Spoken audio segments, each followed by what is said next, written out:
Okay, so let's take a closer look at some of the personal articles that each soldier is carrying with him. So first, let's look at Jimmy Cross. So there are a couple of objects that he carries, and they all have to do with his love of Martha. So he carries letters, and it's clear that they're not love letters, but they're signed love. So he sort of holds onto these letters as it's their sort of a precious reminder of his uh, sort of unrequited love of Martha. And Jimmy Cross also carries photographs. So two photographs of Martha, and he stares at these photographs and contemplates Martha's sexuality and what she's doing when they're not together. So it's clear that he's in love with Martha, but she's not his girlfriend. He's sort of infatuated with her, but the feelings are not reciprocated. And he's fixated on this woman. And then so he has the letters, he has the photographs, and then also this good luck charm, which is a pebble that's reminds him. So he is reminded of their hometown and walking along the Jersey Shore is what he thinks about. And then he rolls this little pebble in his mouth and imagines kissing Martha. So we get a sense that, it's kind of defying our idea of what a soldier, what the priorities of a soldier are. Here we have Jimmy Cross, who's a romantic, right? He's a lovesick 24-year-old man who rather be uh, enjoying a romantic walk along the shoreline than where he is. And so his way of sort of escaping the immediate dangers of the war is to have daydreams, right? So for Jimmy Cross, daydreams are a way of pretending, of distracting himself, of imagining that he's anywhere other than this place where he doesn't really want to be. So the pebble itself, you can see it as kind of a symbolic object. And on page 9 of my text, it describes the pebble as so where Martha is writing this letter, she's describing this little pebble, like a miniature egg. And then in the accompanying letter, Martha wrote that she had found the pebble on the Jersey shoreline, precisely where the land touched water at high tide, where things came together but also separated. It was the separate but together quality, she wrote, that had inspired her to pick up the pebble and to carry it in her breast pocket for several days. It was a token of her truest feelings for him. So this separate but together, it becomes a symbol in the pebble. So you get this insight into this love that can't really fully blossom because of the obvious separation and distance between these two individuals. And we have Jimmy Cross sort of distracted, unable to sort of move, to focus on the task at hand, leading his men because he is so distracted. And I think we can all sort of relate to Jimmy Cross, just the fact that he's, in love. He is still a young man, so he's only 24 years old. He's heaped with all these burdens, the responsibilities of the lives of his men, but at the same time, he'd rather be somewhere else, right? He'd rather be enjoying his youth and pursuing the woman he loves. And he can't really help but think of Martha. So this is part of his struggle in this story. So how does he go from being uh, this kind of naive or innocent childhood, so his previous life, courting Martha and all the innocence of sort of new love. Um, and he's innocent in the sense that, there's even that part where even touching her knee for a moment is enough to sort of give him chills and remind him of, something exciting for him. So he has this kind of naivety about him as well.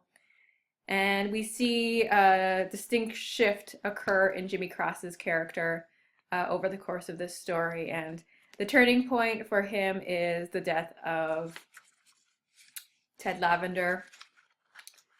So Ted Lavender, he also carries certain things. So we talked about he's carrying dope with him, right? So he has tranquilizers and dope, which for him are necessary because he is also carries fear, right? So he on page 7, so Ted Lavender, who was scared, carried 34 rounds when he was shot and killed outside 10K, and he went down under an exceptional burden, more than 20 pounds of ammunition, plus the flak jacket and helmet, and rations and water and toilet paper and tranquilizers, and all the rest, plus the unweighed fear.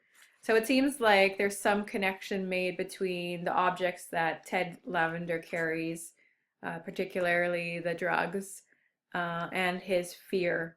So for Ted Lavender, somebody who has difficulty facing the war, he doesn't daydream like Jimmy Cross does, but he does take drugs and tranquilize himself. So he has other ways of coping with this horrible, the realities of war, and his way of dealing with it is to distract himself with drug use. And one other thing, so on page 10, they also carry something interesting, which is a starlight scope, which I thought was interesting because I guess that would be like a telescope or something to look at the stars. This might be another kind of symbolic object that would suggest that, Ted Lavender rather be anywhere else besides where he is. So he's distracted. And so Ted Lavender's death occurs in an instant, and his life changes. So there is this moment where he goes off to go to the bathroom, and on his way back, he's shot in the head while peeing, on his way back from peeing. So in this instant, the whole sort of experience changes for both Jimmy Cross and obviously for Ted Lavender, who was shot and killed. Jimmy Cross takes on the guilt, the burden of this death because he is the first lieutenant, and as such, he holds the responsibilities for the other men. And the shift occurs in Jimmy Cross. Another interesting character would be Kiowa. And he'll play a larger role in one of the a couple of the later stories. But I just thought he was an interesting character because he is has a different sort of racial, ethnic background. He's, I guess, Native American, and he is strongly religious. But you could sort of see the undertones of some racial discrimination between Kiowa and the other men. Although they're friends, he does sort of refer to as in the Indian, and there is a little bit of his identity is seen as sort of separate, but still part of the group. So it is an interesting kind of relationship, and his character is close to Tim O'Brien as well, so they form a friendship.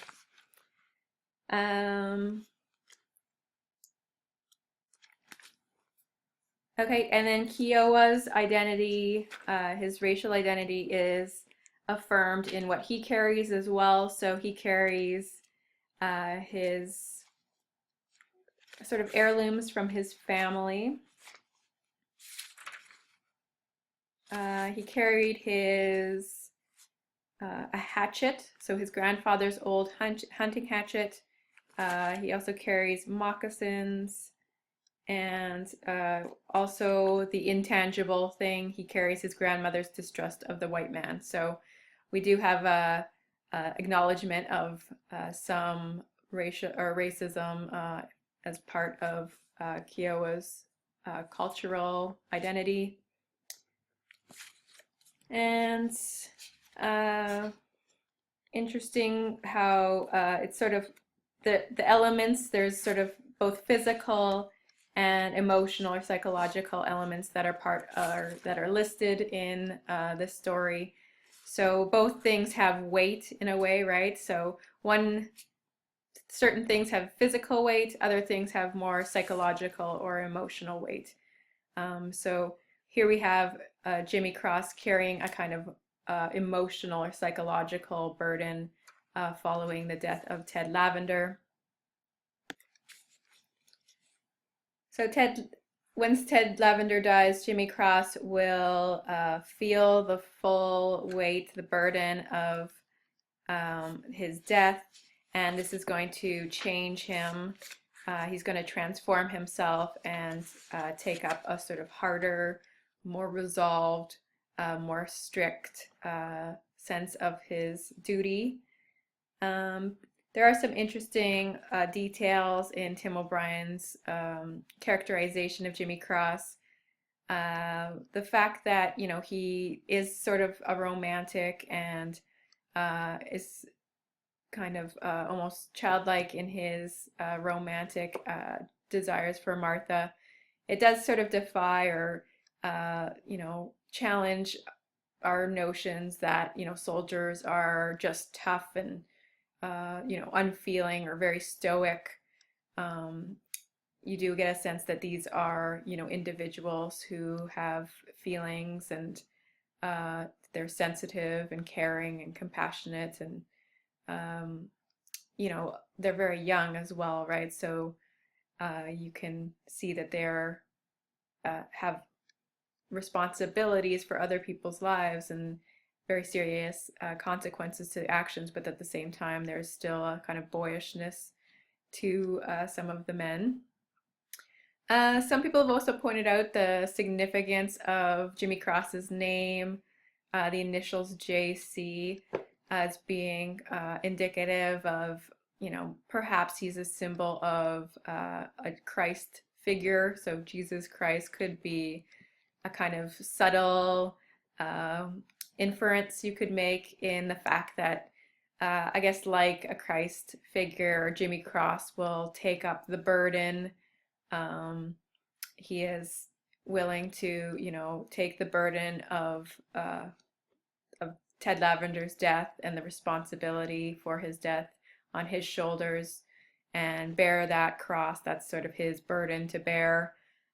So in that sense, there is maybe a little bit of symbolic connection just in terms of how Jimmy Cross is willing and takes on that role of a kind of the sacrificial burden of his men's deaths.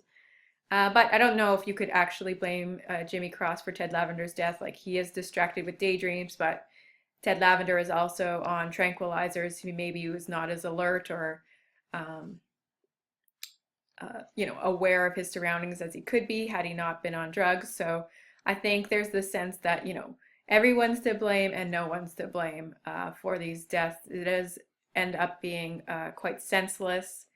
And I think there is, you know, they're always the other guys, you know, Sanders, Dobbins, they're always looking for a moral or trying to make sense of what happened when anyone dies. So there's always this search for meaning or trying to make sense of what ends up being is just senseless, meaningless deaths, right?